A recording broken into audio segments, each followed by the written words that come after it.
Well, good to see you all. We're quite excited to get this conversation going with Benoit from SUEZ today and Ella from the Dive.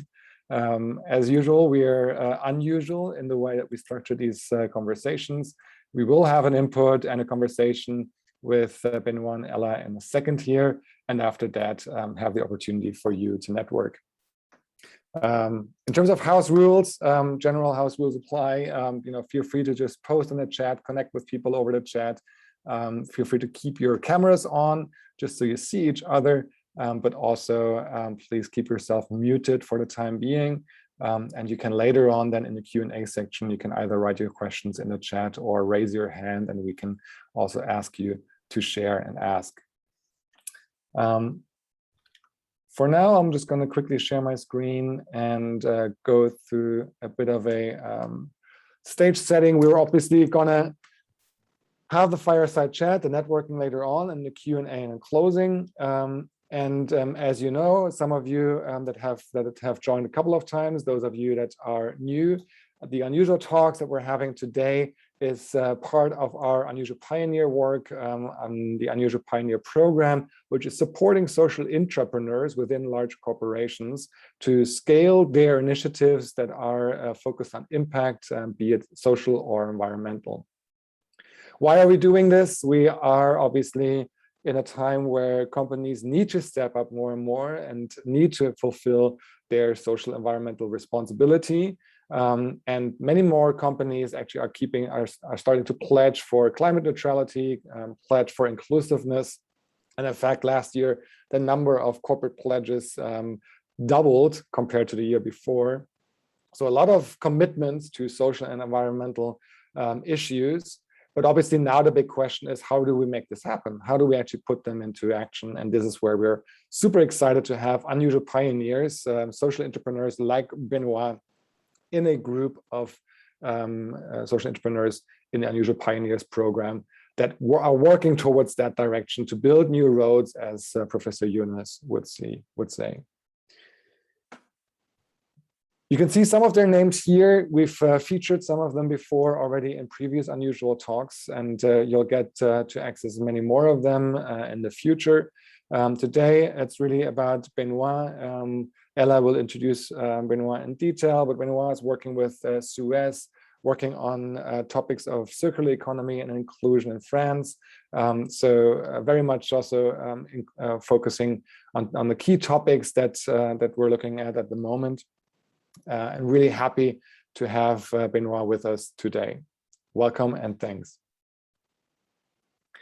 I'll actually maximize the time that we have today to hear from him. Ella Lage from the Dive, which is one of our key program partners, will moderate this session.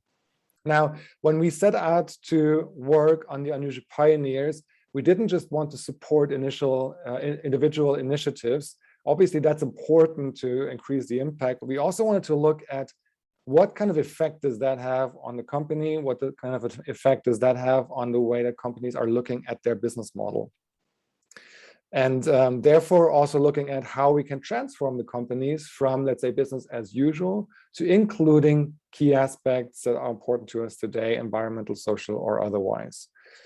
And I'm really happy that Ella is with us because with the Dive, she's working with the Dive where they're focusing on really developing transitions, on designing transitions from today to tomorrow in a transformative approach. They developed originally the loop approach in corporate transformation, quite an interesting concept of getting from status quo to a future desired state. And I'm more and more also working in regenerative business models, but always looking at the organizational development of this angle. So really happy to have you here today. Ella, you've worked in transition experience design, which is really lending on user experience design to get companies and organizations from today to tomorrow, bridge that gap, create that transition, and make sure that people understand where it's leading to and how, and let them participate in that change. You've worked with a range of corporate partners such as SAP, Vodafone, Telefonica, Siemens to make those changes, those transitions happen, but then also worked and engaged in quite purpose-driven initiatives that were focused on divestment from fossil fuels, for example, in Germany. So thanks a lot for joining us today, and thanks for moderating the session. We'll hear more from you right now. Over to you. Thank you, Daniel. Obviously, much more interesting is introducing Benoit. Benoit, I'm happy to see you here today. A little bit introduction of Benoit. He has built a career out of his conviction that business must be a force contributing to the positive development of people and the planet. And as the director of social innovation for the SUEZ group in France, he's aided in the creation and promotion of numerous initiatives to strengthen this SUEZ net positive impact.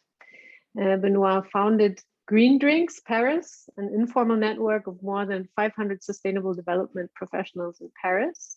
And before SUEZ, he toured social business around the world to understand how large companies could help social entrepreneurs scale up and identify new business models with a high social impact. What a wonderful person to talk to, Benoit. Great to have you here. For me, the industry that you work in is a very, very important part of society and also offers great levers for change. And at the same time, most people pay comparably little attention to the topic. So I'm super thrilled that we can discuss this a little bit today, and I'm able to talk to you and what your personal approach is. So to get to know you a little bit, could you explain a bit more about your personal career up to this point? Yes, hello everybody, and thank you for having me. It's an honor for me to have this opportunity to share a bit of my journey on the social impact road. So I've always wanted to work to have a job that makes sense, that has an impact, and so quite naturally after graduating I worked in first experience in the NGO sector, but it didn't last long because I figured out that I was frustrated because we spent so much time raising money, so much energy to get the money to do things that actually I quit.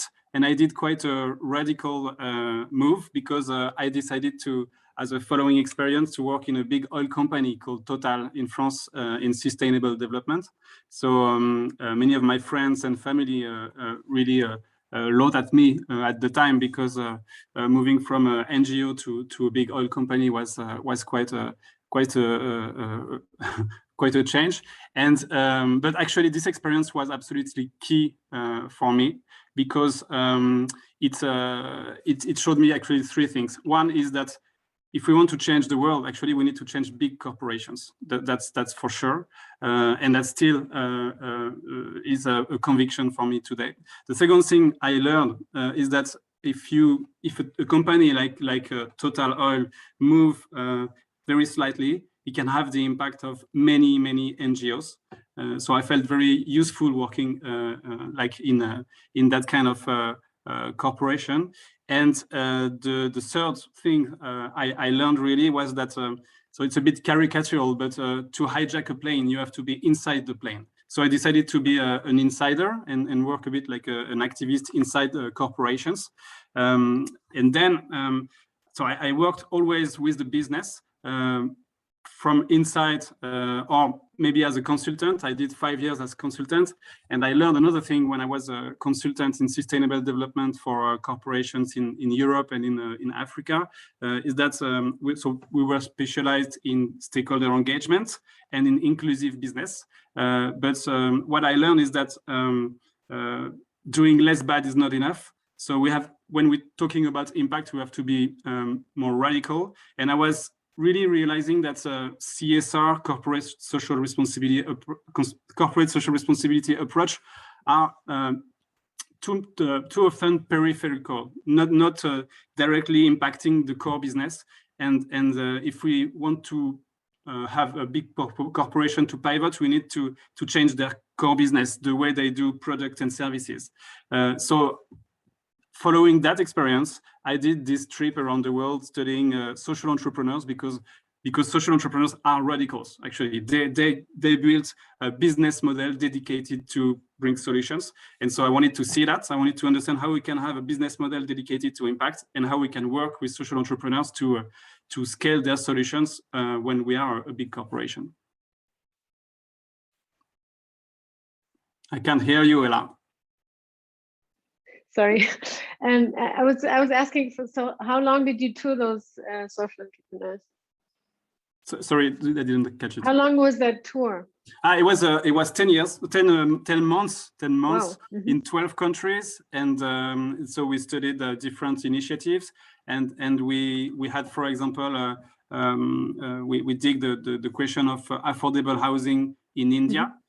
So working with identifying social entrepreneurs working on affordable housing, and working with a cement company to see how a cement company can work with social entrepreneurs and help them scale their solution on affordable housing for low-income people. So that seems like an impactful experience. Now you've been active in creating social impact at SUEZ for some time. Can you tell us a little bit about the projects that you could already implement there? Yeah, so coming back to France after this trip around the world, I wanted to create my own social business, and but actually I felt I found this announcement from SUEZ that was creating an organization in the city of Bordeaux, and an organization dedicated to social impact that was called La Maison pour Rebondir, so house to rebound, I think in English. And actually the goal of this organization was to answer a simple question, which was how a company like SUEZ, which is managing water services and waste services, how a company like SUEZ can, in a city like Bordeaux, in the southwest of France, strongly increase its social impact, and especially in terms of job creation and inclusion. So that was the question. And we had, so we were very lucky, we were a team of 6 at the time, and we did this experimentation in Bordeaux, and step by step, we identified levers, means, allowing SUEZ to increase its social impact. So to give you an overview of the 3 mains, because then we scaled these levers at a national level, but the first one was working on inclusive recruitment. So because if we want to improve the impact of an enterprise, recruitment seems to be quite natural. And so we worked on how can we recruit people that are disadvantaged? How can we work better with the social organizations on the ground and reconnect the HR and social organization to recruit people that are far from the job market into our company? So that was the first levers we identify, inclusive recruitment. The second one was working on tenders. So because when we work on tenders, we design the offer of the company. And so if we can integrate a strong social aspects in the tender, maybe for the next 5 years, for example, during the years of the contract, the company will operate in a more inclusive way. And we demonstrated that we can, by bringing a strong social aspect in tenders, we can also make it a differentiation factor, because we can add social value to our customer. So bringing, for example, waste services with a strong social value is something that counts for our clients, and especially the collectivities, the municipalities. And the third one was the third levers to improve the impact of SUEZ that we identified is that we are a company working on circular economy. And if we want a city to be zero waste, SUEZ solutions are not enough. So we need to work, and it's the case on many issues, big issues we have in society. We need to work in alliance with other actors. And so the third lever is to work with social entrepreneurs. So we develop new services with social entrepreneurs, like reuse shops connected to our recycling plants, like urban agriculture, like last mile collection of used oil in city center restaurant, etc. So many services with social entrepreneurs that will allow to have more social impact and environmental impact on the ground. And so we scaled all these services we experimented in Bordeaux. We scaled them at national level through the social innovation department I am leading. And we added another leg where we carry out our own social impact project, and especially two. One is a social business we have, which is called Rebond Insertion. It's a 100% affiliate of SUEZ, and it's fully viable, economically viable. And the goal of Rebond Insertion is to provide waste sorting and waste services with people that are disadvantaged. So they employed disadvantaged people, help them solve their housing problems, health problems, mobility problems, etc., and help them to find another job after a maximum of 20 months inside the company Rebond Insertion. And the other project we have is incubators. So we lead incubators dedicated to support entrepreneurs in the circular economy. So we do it in several places in France, and we support more than 100 entrepreneurs each year, and helping make emerge the circular economy on the ground very concretely. That sounds quite comprehensive. And I wonder, because as activists, we're always very impatient and we want things to move forward faster. So how much time did it take from or how long ago did you start in Bordeaux? How much time did it take to implement all this? Because it sounds like a lot. Yeah, no, it took time actually. We spent 5 years working, especially in Bordeaux. So from 2012 to 2017, we were working on the experimentation in Bordeaux. And La Maison pour Rebondir in Bordeaux became a social innovation lab for SUEZ, actually. So we tested the solutions. We really were on the ground, very grassroots. And then once we identified it was working, we decided to scale. And when we wanted to scale, we were realizing that impact happened at local level. So we had to be local. We didn't want to create a social innovation department that is like national or worldwide and top down. So we developed other Maisons pour Rebondir, which are now kind of impact hub for us, to deploy the services we were testing in Bordeaux. And that's how we build up from that. And we gathered everything that was linked to inclusion at SUEZ to build a strong team and a strong approach on these topics. But the very beginning and the very important thing is that we started bottom up. Yeah, and that's what I was just going to ask, because there must have been some kind of prerequisite from side of SUEZ to even let you do that in the first place. What would you say was the most important condition that you found there that made it possible for this to happen, like within the company? Yeah, the key thing was at the beginning, the project was very much a CSR, classic CSR project. And we were just like 6 months after I've been recruited to lead this project in Bordeaux. The crisis was quite strong at SUEZ, and there were questions about do we continue or not. And so we had to review everything that has been planned before, actually, to start from zero. And what was very important for us is to show that we bring something to the business.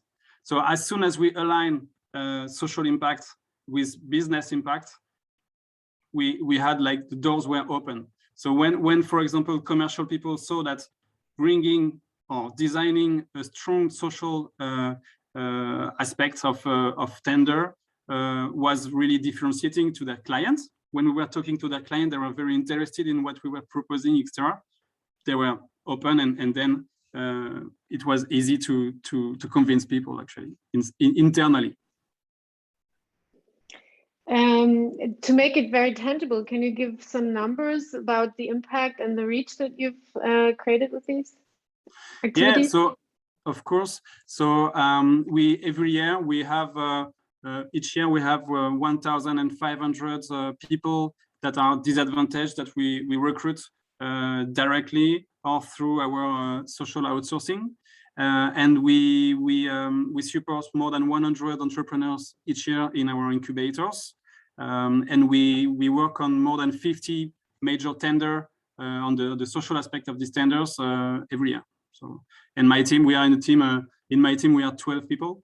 And we have about 40% of our budget that comes from outside fundings, because we demonstrated of the impact. And so we were able to raise money from outside of SUEZ. Really impressive. So if we broaden our view a little bit towards more like your general vision, what do you think, or what would your hope be what kind of role should corporations play, or do they need to play in the future? Actually, as I said earlier, I think that we need to pivot or to change corporation if we want to change to respond to the big issues we have in the world. So that's for sure. And I think that the private sector is a very strong change agent we have in the world, and they are part of the problem, but also part of the solution.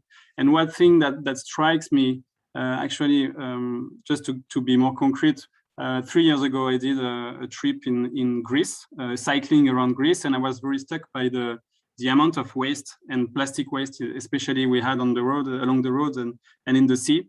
And coming back to France, I saw this study. I found this study showing that 90% of the waste that are going to the sea through rivers travels through 10 rivers, just 10 rivers only in the world.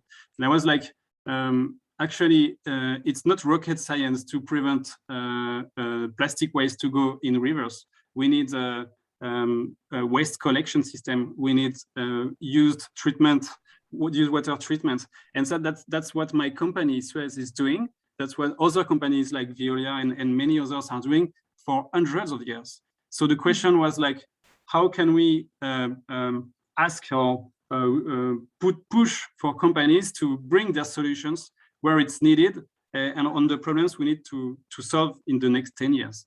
And so that's really what interests me, is that how can we push company to do so? And I believe that we do it through more social innovation, more contractual innovation, more business model innovation. And for example, I think that every company should have an impact first branch in a way where it can put its solutions, because many companies have solutions to the most pressing problems, and where it can put these solutions and make it business as unusual, for example, and through fundings from foundations, from maybe impact funds, etc. So I believe there are new ways to push companies to have more impact and radically accelerate on the solution they can provide. Mm-hmm. And in the discussion that we had before, you mentioned that employees also play a very important role in this. And you told me about Le Collectif, which is an employee movement in France. Can you tell a little bit more about that?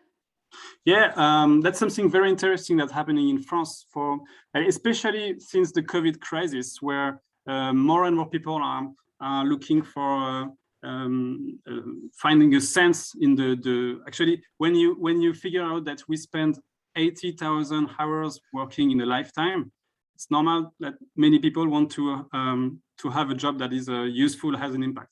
And so actually what's happened is that we have employees that group of employees that get together to put the pressure on their company, on their employer, to be more active in terms of positive impact, be more responsible. And so Le Collectif is a network of all these associations that we saw emerging spontaneously in a dozen of big corporations in France.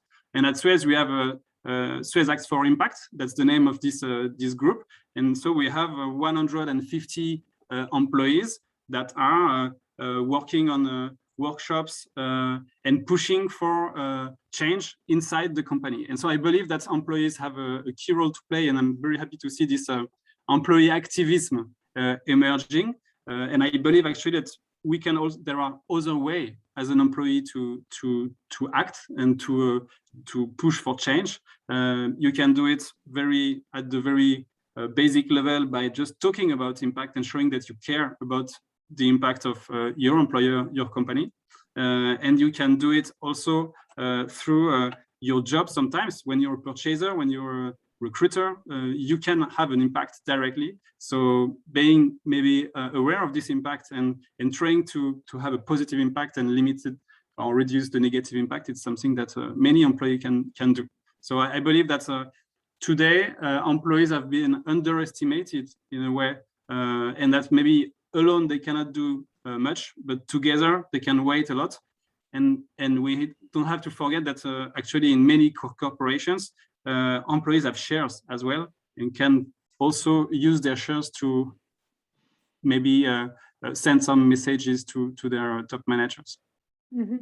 Now, we also discussed before that the collectifs, they're mostly, in most companies, they don't form a majority of the employees, but it's rather small groups. But still, they are an important piece of the puzzle, if I get you right. And the same was somehow true for you because you were a minority within SUEZ.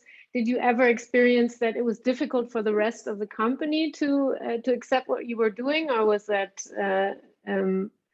straightforward? It's true that Les Collectifs and all this movement of employee activism is emerging. So it's very small today, but they get, they get quite quickly to the COMEX and top managers because it's a big trend and everybody feels that that's the trend. So actually they can appear as a key stakeholder to help the company to change and kind of ambassador for change inside the company. And I mean, as soon as you,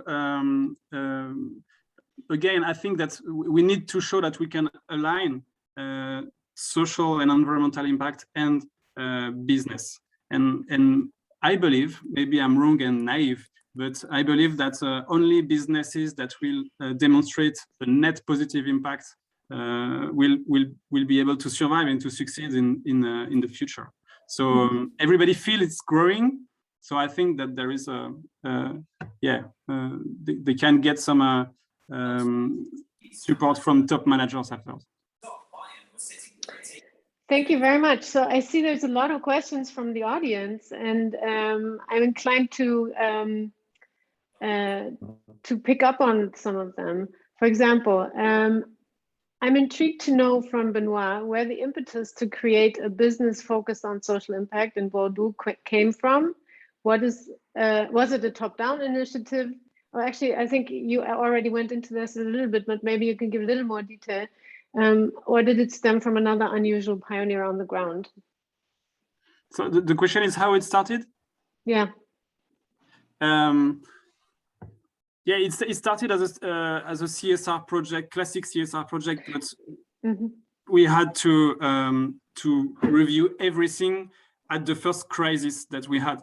So as soon as we were threatened, and actually we were a team of 6.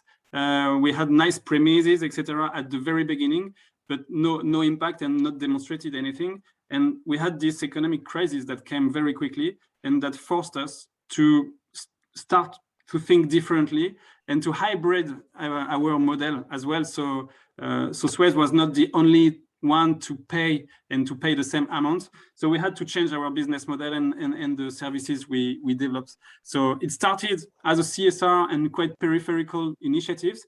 And what I feel is quite rewarding is that at the beginning it was a nice to have thing. And now it's what we do at Social Innovation is more and more perceived as by top manager as something that is core and that is key for the future. I don't know if I have answered the question, but yeah, no, but thank you for going into a little more depth. And another question, which I also think is interesting, is to get a more specific example of how to include social impact in tenders. Yeah, of course. So I can give an example of a tender on I think we say street cleaning. So we actually we answer to this tender by aggregating other services by social entrepreneurs. One was a social organization that is called Tapage, which is providing a job to homeless young people, and especially young people in addiction situation. And actually, they do the street weeding for us. So they put out the grass in the streets, and we put two other social organizations. One on collecting cardboard with disadvantaged people that are actually exactly like Rebond Insertion I talked before. It's a social enterprise that employs disadvantaged people, and they do for us the collection of cardboard in the city center. And the third one is a startup we created in my team, and it's called Ecomego, and it's for collecting and recycling cigarette butts in the streets. So these three social organizations were aggregated with SUEZ services. And so that was a way to bring added value to the client and a better services as well. What did they do with the cigarette butts? They're actually plastic. So, okay, so what are they being turned into? They separate the paper, the tobacco, and the filter, and the filter can become a kind of plastic, and so that's the job of Ecomego. Wow, that's really cool. So there's a couple of other questions, but I hear that we also can go into some of the audience's questions later on. And maybe just in a nutshell to wrap this up, what would you say, because you've been in this space for such a long time, over a decade, what is it that drives you? What is it that keeps you moving forward? What do you think are the most important qualities if you want to go down this path for such a long time? What drives me is the fact that I believe that the private sector is a great change agent, but we need to unleash its potential to bring positive impact. So that's basically at the heart of my commitment in a way. So I mean, it's incredible to think that we have big issues we need to solve in the next 10 years. We have many solutions that are mature, and I think that corporations and private sectors are able to implement them at the right scale, at the right pace, and we don't do it. So that's really the key. I think the key challenge we have is how to unleash the private sector potential, and I try to do it in my company. But many companies have solutions, and I think we need to think differently. It's the decade to deliver, basically. So we need to do it now. Is there a core quality that you would say you absolutely need to have to be able to make it happen? I think that what helps is being able to understand each position. So when talking to a top manager or commercial people or HR, you need to understand what is their goal, their objectives, how they think actually. So you need to be able to put yourself in the place of the other to convince them. That's the first thing. And the second thing is enthusiasm, because I think that without enthusiasm, if you don't believe what you say is not working. Thank you very much for this, Benoit. And I think we'll continue this conversation a little later, Daniel, or go to the breakout. Back to you. Thanks a lot. Absolutely. We'll join the second part of the conversation now, and then we'll go back to Q&A. So all of you that have been posting some questions in the chat, we will get to them after a while. One thing maybe that is interesting to me, Benoit, that I'm just going to use my role to be able to ask you one more question before we leave into breakout. Obviously, you know, SUEZ at its core business has quite essential services that it provides anyway. And, you know, knowing the issues of water, sanitation, waste, I mean, 10% of deaths in low-income countries are attributable to lack of access to water and sanitation. So it's a huge topic, and you touched on the importance of waste management for avoiding plastic pollution. So the core business in itself is obviously solving some key issues and key problems. But we've also heard in the past that the way that companies measure success quite defines on how you actually build your products and how you create impact in the world. And I was wondering, has that changed over time also at SUEZ? Have the metrics changed? You talked about the goals and objectives that you have to understand for the people that you talk to in the individual departments, but has that hard measure of success changed inside of the company as well? What is for sure is that we have ESG reporting that is requested by shareholders, and so we need to improve on that. The last big change are on carbon, actually CO2 emissions, where there is a lot of energy and a lot of will to change the way we measure our carbon emissions. That's for sure. Environmental reporting is really improving. That's clear. On the social aspect and societal aspect, I think we have room for maneuver for sure. We need to progress. That's maybe the next big thing. Next frontier. Great. Well, talking about next frontier, we will actually offer now the opportunity to network. Now, before you jump off in fear of breakout rooms, stay on. You don't have to join the breakout rooms. We will put you in some of the breakouts if you want to. You will get a pop-up in a minute that will lead you to the breakout rooms. Here's what we would like to do. I'd like you to do in the 10 minutes that we will have breakouts. One is just very, very quickly introduce yourself by name and organization, and then ask the questions that you would like to ask Benoit or Ella after the breakouts, and have a conversation about those questions. We will open the breakout rooms in a second. It's really for you to get to know a few of the great people here in the room, an opportunity for you to not just listen to what we're saying here, but really also talk and chat and connect. So make use of it. If you don't want to make use of it, just stay here in the plenary. Don't click on the join breakout room, and we'll continue at about 10 to for the remaining questions to Benoit. Paulina, kick us off into the breakouts. Thank you. And if you're lucky, you're actually going to have a chance to talk with Benoit in the breakouts. That may be as a carrot in front of you.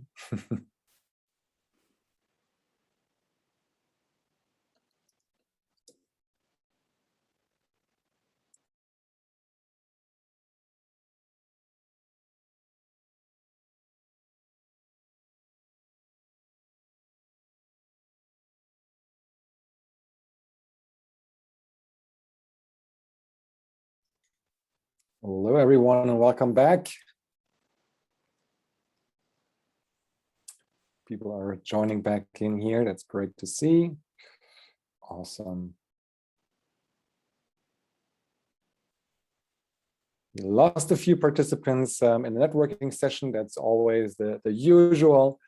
People are a bit scared of breakouts, but I would say it's always the most important people that are still here, which is you. So I hope you enjoyed the opportunity to talk to each other and have a conversation. If you have any specific questions that came out of the conversation, please do post them here, post them on chat. We will then put them together, or raise your hand, and we will unmute you or allow you to unmute to actually ask the question directly to Benoit. But I think we have a couple of those questions still for you, Benoit. Are you still up for it? Still good to go? Yes. Awesome. Ella, do you have a few that you have on the radar? Otherwise, I can shoot a few as well. Go ahead. Go ahead. All right, great.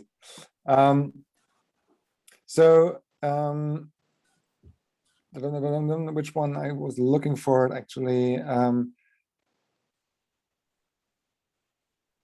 So yeah, here from Apurva was the question before the breakout, actually. For the role of social entrepreneurship consultant, your tour was an individual venture, and are there any dedicated organizations who support that journey?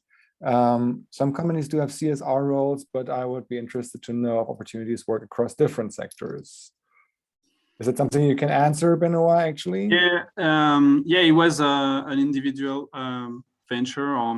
Actually, I took a sabbatical year and I did this project where I raised a fund from. I did partnerships with big corporations.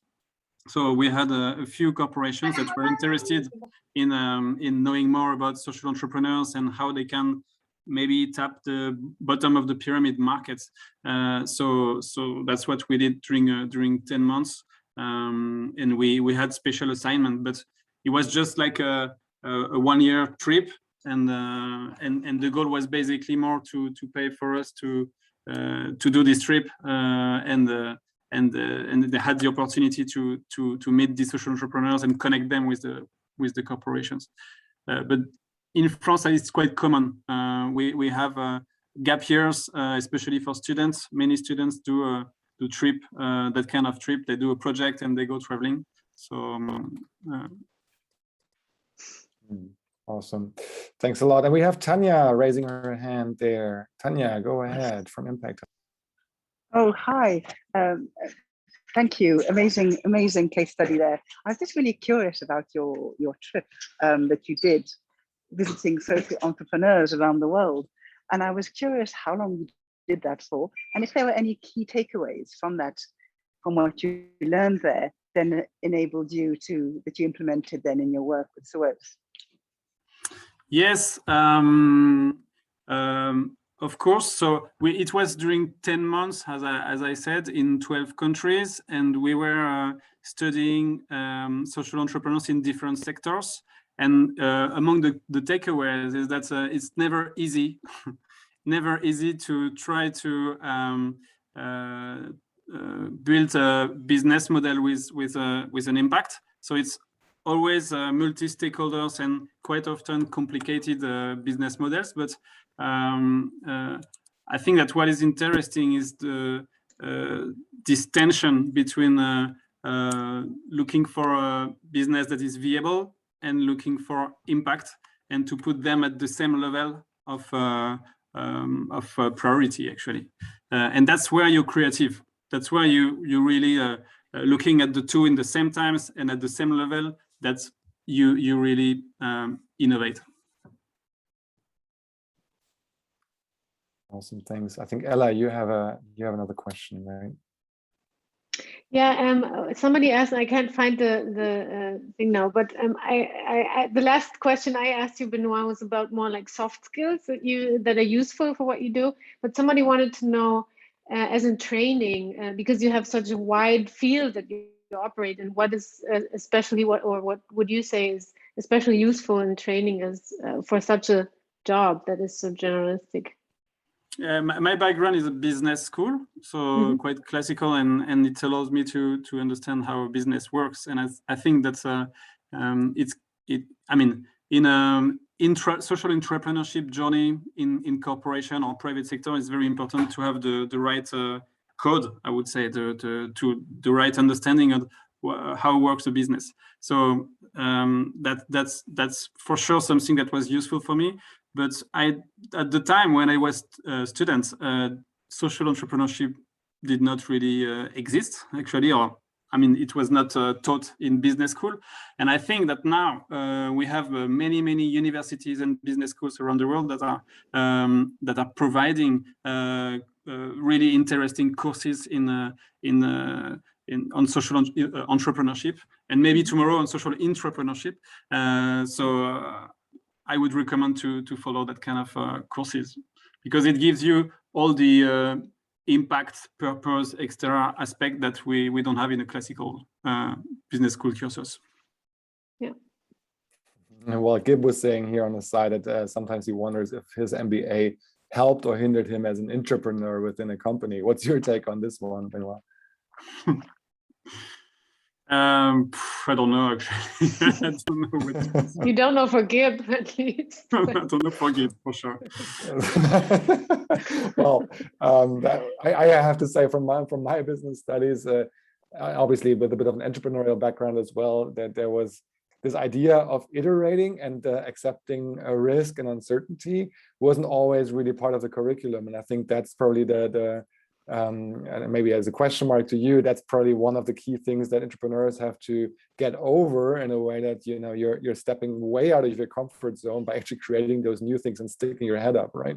Yeah, no, actually, I was joking, but I don't think that studying business, I mean, beside the fact that I understand business, didn't help so much. And actually, we were a few at the time very interested in sustainable development, impact issues in business school, and we were quite really outside so it was already like something very marginal at the time. I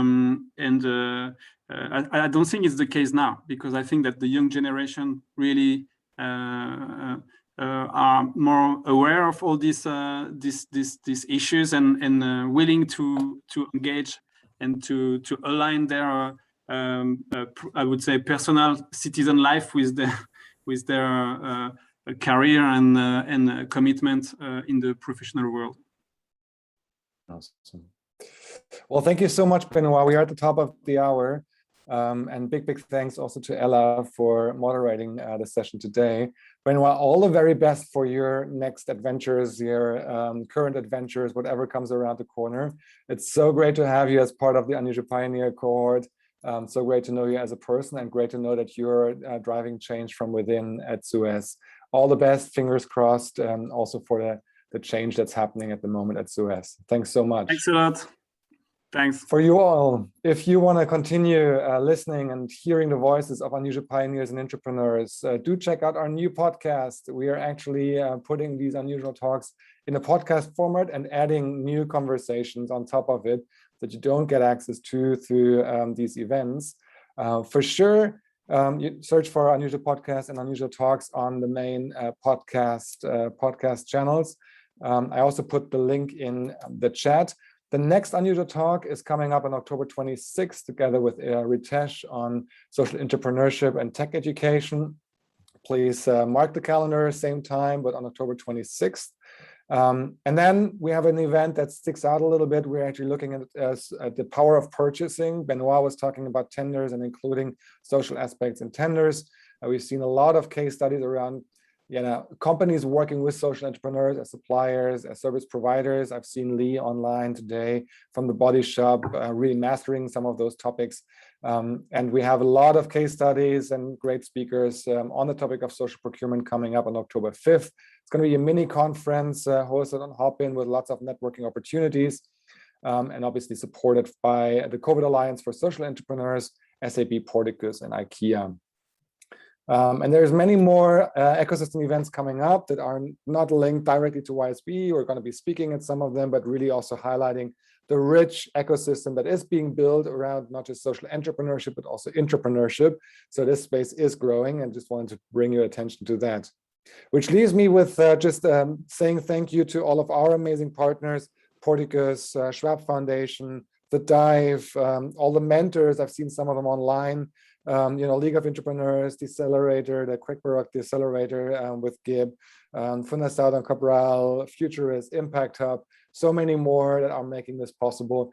Big thank you for your collaboration, and thank you for attending today, and hope to see you soon on the next Unusual Talk or any other event from our end. Have a good one and enjoy the rest of your day.